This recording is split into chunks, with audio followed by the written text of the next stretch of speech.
Hi guys, welcome back to fact tech 14। Subscribe कर दीजिए हमारे चैनल को और जो बेल आइकन है उसे दबाइए ताकि जितने भी फैक्ट टेक 14 के नोटिफिकेशन या अपडेट्स हैं वो आपको मिल सके। आज के इस वीडियो में हम एक कैशियो वॉच को खोलेंगे। तो जैसा आप देख सकते हो ये कैशियो वॉच का डायल है और जो मॉडल है वो है आपका जी शॉक मॉडल। तो इसे आज हम कंप्लीटली डिसअसेंबल या फिर डिसमेंटल करेंगे और इसके अंदर कौन कौन सी चीजें लगी हुई रहती है वो हम देखेंगे। तो जैसा आप देख सकते हो यहाँ पीछे ये कैशियो का जी शॉक यानी कि जी शॉक रेजिस्ट वॉच है। इसके जो स्ट्राइप्स हैं वो डिटैचेबल थे तो मैंने इसे निकाल दिया है। तो इसे अब हम खोलते हैं। एक और चीज अगर आप ध्यान से देखो तो मैं कोशिश करता हूं दिखाते हैं। तो ये जो एनालॉग है ये अभी काम करना बंद हो चुका है क्योंकि इसका जो बैटरी है वो खत्म हो चुका है। इसमें डिजिटल और एनालॉग दोनों मिले हुए हैं। तो अगर मैं लाइट का बटन क्लिक करूं तो आप देख सकते हो कि लाइट हमारा ग्लो हो रहा है। इसका मतलब ये है कि जो लाइट का बैटरी है वो अभी भी ऑन है, लेकिन जो वॉच का बैटरी है वो खत्म हो चुका है। तो अब हम चलिए इसे खोलते हैं और इसके अंदर कौन कौन सी चीजें लगी रहती है वो हम देख लेते हैं। तो इसे खोलने के लिए पीछे आप देख सकते हो 4 स्क्रू है। तो इसे हम स्क्रू ड्राइवर मेरे पास एक है तो इसे यूज करते हैं। इसका जो निब है वो यहाँ पर फिट हो जाएगा, उसके बाद हम खोलते हैं। एक और चीज बता दूं, अगर आपके पास कैशियो का कोई वॉच है तो प्लीज उसे मत खोलिए क्योंकि ये वॉचेस बहुत ही कॉस्टली रहते हैं और अगर कुछ गलती हो जाए तो आपका जो वॉच है वो कंप्लीटली बिगड़ सकता है। मेरा वाला थोड़ा सा पुराना हो चुका था इसलिए मैं इसे खोलकर आपको डेमोन्स्ट्रेशन दिखा रहा हूं। तो चलिए अब हम इसे खोलते हैं।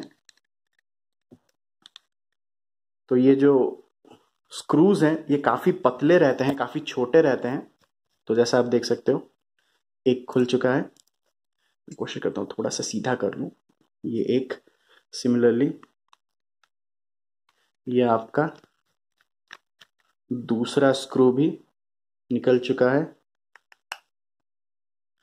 यहां पर तीसरा वाला जो स्क्रू है इसे भी हम निकाल देते हैं।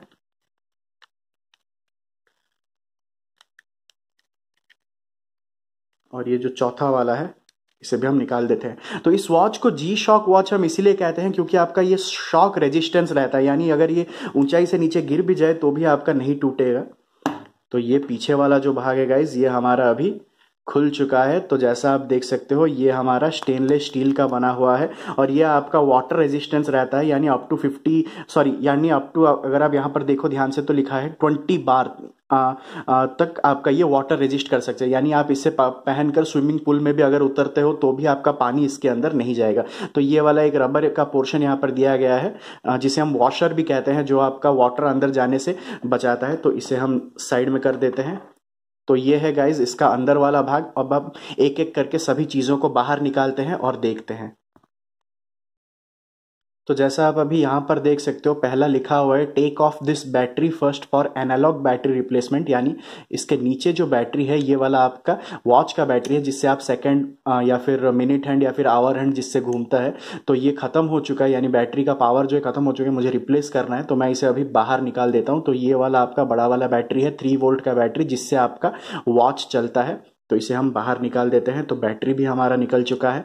इसके बाद हम इसे कंप्लीटली खींचते हैं, यानी जो पूरा मशीनरी है वो बाहर निकाल देते हैं। तो जैसा आप देख सकते हो कंप्लीटली हमारा जो वॉच है वो बाहर निकल चुका है। और हम इसे अगर घुमाते हैं तो देख सकते हो आप ये कंप्लीटली एम्प्टी हो चुका है। तो मैं फिर भी कोशिश करता हूँ जो बाकी के भाग है उसे निकाल पाऊँ। तो ये वाला भी निकल चुका है। जो आपका डिग्री या फिर फ्रेंच टाइम, जो डिफरेंट टाइम्स रहते हैं वो भी आपका टाइम डेजिग्नेशन यहाँ पर दिया गया है, लंदन फ्रेंच या फिर आपका पेरिस वगैरह जो भी है आप उसके हिसाब से सेट कर सकते हो।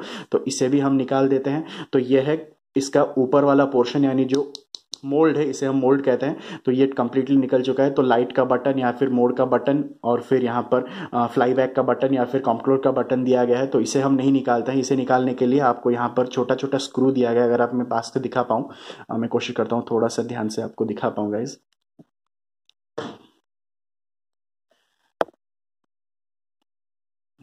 तो ये जो पोर्शन आप देख रहे हो एक एक छोटा छोटा स्क्रू यहाँ पर दिया गया है हर एक बटन के लिए। तो उसे हम नहीं खोलते हैं, उसे खोलना थोड़ा सा मुश्किल है क्योंकि वो नॉर्मल स्क्रू ड्राइवर से नहीं खुलेगा। आपको एक हैमर की जरूरत है इसे रख के पटकने के लिए, ताकि ये जो स्क्रू जो बटन्स है वो बाहर निकल पाए। तो ये है इसका आउटसाइड वाला माउंट। तो ये है हमारा कंप्लीट मशीनरी गाइस। तो इसे हम कंप्लीटली खोलते हैं और देखते हैं इसके अंदर हमें कौन कौन सी चीजें लगी मिली होती है। तो इससे खोलने के लिए भी यहाँ पर कुछ स्क्रूज दिए गए हैं, जैसे 1 2 3 4 5 6। तो इन सभी स्क्रूज को हम खोलते हैं। सभी स्क्रूज को भी आप हल्के से आराम से पकड़कर धीरे धीरे खोलिए, कोई हड़बड़ी मत कीजिएगा, नहीं तो आपका जो वॉच है वो टूट जाएगा। तो ये जैसा आप देख सकते हो, ये एक एक स्क्रू जो आप देख रहे हो बहुत छोटा छोटा स्क्रू है, इसीलिए जब भी आप कोई स्क्रू वगैरह निकालते हो वॉचेस से तो बहुत ही ध्यान से निकालिए। तो जैसा आप देख सकते हो ये वाला कितना छोटा स्क्रू है, और जो बाहर वाला स्क्रू था वो थोड़ा बड़ा है लेकिन कंपैरेटिवली छोटा ही है बाकी वॉचेस से। तो इसे हम निकालते हैं एक एक करके हर एक स्क्रू को। तो गाइज इसके जितने भी स्क्रूज थे पीछे वो मैंने निकाल दिए हैं। तो जो छोटे छोटे स्क्रूज है वो सभी यहाँ पर है। तो अब हम क्या करेंगे, इसे खोलने की कोशिश करते हैं। ये जो व्हाइट वाला भाग है, तो जैसा आप देख सकते हो ये हमारा खुल चुका है। तो ये उसका बस एक सपोर्ट है, तो इसे भी हम रख लेते हैं नीचे। फिर मैं इसे ऊपर करने की कोशिश करता हूँ ताकि आपको दिखा पाऊँ। ये आपका मेटल दिया गया है, क्योंकि पॉजिटिव नेगेटिव जब आप इसके नीचे बैटरी रखोगे तो बैटरी का ऊपर वाला भाग पॉजिटिव को छुएगा और नीचे वाला भाग आपको नेगेटिव को छुएगा। ये आपका ग्राउंड के हिसाब से काम करते हैं, यानी अर्थिंग के हिसाब से। तो यहाँ पर अगर आप देखो तो यहाँ पर आपको एक और बैटरी मिल जाएगा, छोटा वाला बैटरी। मैं कोशिश करता हूँ इसे निकालने के लिए। तो इसे हम कंप्लीटली निकालते हैं गाइज, और देखते हैं ये निकलता है या नहीं। तो जैसा आप देख सकते हो यहाँ पर एक छोटा सा भाग निकल चुका है। तो इसे हम साइड में रखते हैं, और यहाँ पर एक और दूसरा छोटा सा भाग निकल रहा है। तो मैं एग्जैक्टली तो नहीं कह सकता कि हर एक पार्ट्स को क्या कहते हैं। तो इतना तो मुझे पता है कि ये मेटल का कुछ है। तो ये हमारा निकल गया। तो जैसा आप देख सकते हो ये हमारा निकल चुका है। तो यहाँ पर ये जो भाग आप देख रहे हो ये कॉपर प्रोसेसर वाला भाग है। और यहाँ पर आपका एक एलईडी लाइट दिया गया है जो कि आपका ग्लो कर रहा था जब मैंने बटन को क्लिक किया था। उसके बाद यहाँ पर आपको थोड़ा कुछ आईसी वगैरह मिलता है, आईसी रजिस्टर कैपेसिटर वगैरह छोटा छोटा चीज़ें हैं। मैं इसे कम्प्लीटली निकालने की कोशिश करता हूँ ताकि आपको दिखा पाऊँ। तो जैसा आप देख सकते हो यहाँ पर एक छोटा सा स्क्रू एक और लगा हुआ है, इसे भी हम खोलने की कोशिश करते हैं।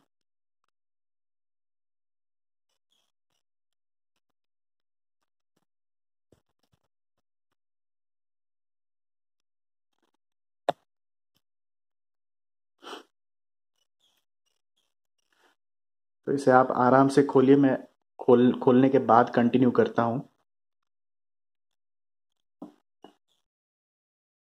तो यहाँ पर जो स्क्रू था वो निकल चुका है, तो हम हर एक पोर्शन को साइड कर लेते हैं। तो ये वाला निकल गया। सिमिलरली जो कॉपर प्रोसेसर का भाग है वो भी कंप्लीटली निकल चुका है। और ये जो आप देख रहे हो ये है आपका एनालॉग वॉच का मशीनरी पार्ट। इसके अंदर ही आपका छोटा छोटा जो स्क्रूज वगैरह लगा हुआ रहता है जो रोटेट करता रहता है। तो ये यहाँ पर इसका बैटरी दिया गया है। तो आप समझ रहे हो ना कि कितना नीचे ये वाला बैटरी था। तो ये ख़त्म हो गया है मेरा, सॉरी ये काम कर रहा है, इसीलिए आपका लाइट ग्लो हो रहा था। जो मेन वाला था वो खत्म हो चुका था। तो आपको छोटा वाला बैटरी भी रिप्लेस करना है तो हर एक चीज़ को बाहर निकाल कर ही इसे रिप्लेस करना है। इसके सामने में आपको डायल दिख जाएगा, तो डायल को भी मैं निकालने की कोशिश करता हूँ। ये शायद निकल जाए। तो जैसा आप देख सकते हो निकल चुका है। और ये इसका नीचे जो आवर हैंड, फिर इसका जो सेकेंड हैंड और जो मिनट हैंड है वो नीचे है। तो यहाँ पर मिनट हैंड भी निकल चुका है। और ये फ्रंट वाला जो भाग है ये भी निकल चुका है, जिसमें आपका टाइम दिया गया है 12, 1, 2, 3, 4 वगैरह वगैरह। यहाँ पर आपका डेट वगैरह, यहाँ पर कौन सा टाइम जोन है वो सब दिया गया है। तो यहाँ पर आपका दिया गया है कैशियो WR20 बार, यानी कि ये वाटर में अगर आप पानी के अंदर चले जाते हो तो ये आपका 20 बार प्रेशर तक आराम से संभाल सकता है। उसके बाद ये खराब हो जाएगा या फिर इसके अंदर पानी चला जाएगा। तो 20 बार भी काफ़ी है गाइस। तो इसे भी हम थोड़ा सा साइड में कर लेते हैं। और ये देख रहे हो आप जो वॉच का पहला वाला भाग था जो कि ब्लैक कलर वाला भाग था, और यहाँ पर ये है। तो मैं कोशिश करता हूँ इसे भी निकालने की, पता नहीं ये निकलेगा या नहीं। तो यहाँ पर आपका एक छोटा सा रोटेटर दिया गया है जिससे आप अपना जो आवर मिनट हैंड है उसे सेट करते हो। तो इसे हम निकालने की कोशिश करते हैं। अगर ये निकलेगा तो अच्छा है गाइज, नहीं तो मैं इसे नहीं निकालूंगा, लेकिन फिर भी कोशिश तो ज़रूर करूंगा निकालने के लिए। तो जैसा आप देख सकते हो बैटरी हमारा निकल चुका है, छोटा सा बैटरी है। तो ये बैटरी हमारा निकल गया। तो बैटरी को भी हम नीचे रख लेते हैं और इसे हम निकालने की कोशिश करते हैं। तो गाइज इसे हम खोलने की अभी कोशिश करते हैं। तो सामने मैं कर देता हूं। तो जो पोर्शन आप देख रहे हो इसे हम खोलते हैं। पहले जो डिस्प्ले है उसे हम खोलने की कोशिश करते हैं। तो जैसा आप देख सकते हो ये निकल चुका है। तो इसी के ऊपर आपका मिनट, सेकंड और आवर हैंड लगा हुआ रहता है। तो इसे भी हम साइड में कर लेते हैं। तो ये आपका कंप्लीटली ग्लास से बना हुआ है। तो इसे आप हल्के से नीचे रखिए, ज़्यादा पटकिए मत, नहीं तो ये टूट जाएगा क्योंकि ये कवर के बाहर है। तो ये वाला इसका जो अंदर का भाग है इसे हम खोलते हैं। तो ये भी हमारा खुल चुका है और ये इसका जो होल्डर है वो है। इसी के अंदर आपका डिफरेंट रोटेटर्स वगैरह लगा हुआ रहता है जो आपका घूमता है, जिसकी वजह से आपका जो वॉच है वो आपका घूमता है, वो मिनट हैंड, सेकंड हैंड या फिर आवर हैंड। और यहाँ पर जो कॉपर का प्रोसेसर का भाग है इसकी वजह से आपका डिजिटल डिस्प्ले भी रहता है। तो इसे हम अभी नहीं खोल सकते क्योंकि इसे खोलने के इसके साइड में आपका रबर वगैरह सब लगा हुआ है, ग्लू रबर सब कुछ है। तो इसे अगर मैं खोल देता हूं तो वापस नहीं जोड़ पाऊंगा। बाकी सब मैं फिट कर सकता हूं लेकिन इसे मैं फिट नहीं कर पाऊंगा, तो इसे हम नहीं खोलते हैं। तो ये लास्ट वाला आइटम है जो वॉच के अंदर था। तो जैसा आप देख सकते हो ये आपका बाहर वाला भाग है जिसे आप रोटेट करोगे, जिसे रोटेट करने से आप अपना जो मिनट और आवर और जो सेकेंड हैंड है उसे एडजस्ट कर सकते हो। तो ये आपका रोटेट हो रहा है, देख सकते हो आप। आपको ना दिखे शायद क्योंकि जो आवर हैंड है वो नीचे गिर चुका है। तो ये आपका इजीली रोटेट हो सकता है। तो ये है गाइज कैशियो वॉच के अंदर का भाग। मैं आपको फिर से बता दूं, ये आपका मेन वाला बाहर का पोर्शन है। फिर उसके अंदर आपका जो डिस्प्ले रहता है वो ये वाला पोर्शन है। इसके बीच में आपका यहाँ पर सेकंड हैंड, आवर हैंड और वॉच जो मिनट हैंड है वो दिया गया है। उसके ऊपर आपका एक कॉपर प्रोसेसर का भाग लगा हुआ रहता है जो कि आपका डिजिटल डिस्प्ले करवाता है। और इस कॉपर प्रोसेसर के भाग में आपका अगर आप यहाँ पर ध्यान से देखो, फोकस करने के लिए थोड़ा सा मुश्किल हो रहा है। तो यहाँ पर आपका आईसी वगैरह दिया गया है, फिर आपका नीचे रजिस्टर, फिर यहाँ पर कैपेसिटर, फिर आपका इंडक्टर, सब कुछ यहाँ पर फिटिंग दिया गया है। यहाँ पर भी आपका एक छोटा सा कैपेसिटर दिया गया है और ये एलईडी लाइट है। तो ये कॉपर प्रोसेसर वाला भाग है। कॉपर प्रोसेसर को पावर देने के लिए और एनालॉग को पावर देने के लिए 2 बैटरीज आपका यहाँ पर दिया गया है। तो जो भी बैटरी आपका खत्म हो जाए आप जाकर वो वाला बैटरी मार्केट में डाल सकते हो, लेकिन जो ओरिजिनल बैटरी है वही यूज़ कीजिए। और उसे कवर करने के लिए एक रबर और एक स्टेनलेस स्टील का पोर्शन दिया गया है। इसे हम वॉशर भी कहते हैं। जो ये आप देख रहे हो रबर वाला जो भाग है यही आपका वाटर को अंदर जाने से रोकता है। तो गाइज एक कैशियो वॉच के अंदर इतनी चीजें लगी हुई रहती है। अब मैं कोशिश करता हूं इसे जोड़ने के लिए, लेकिन वीडियो खत्म होने के बाद ही करूंगा।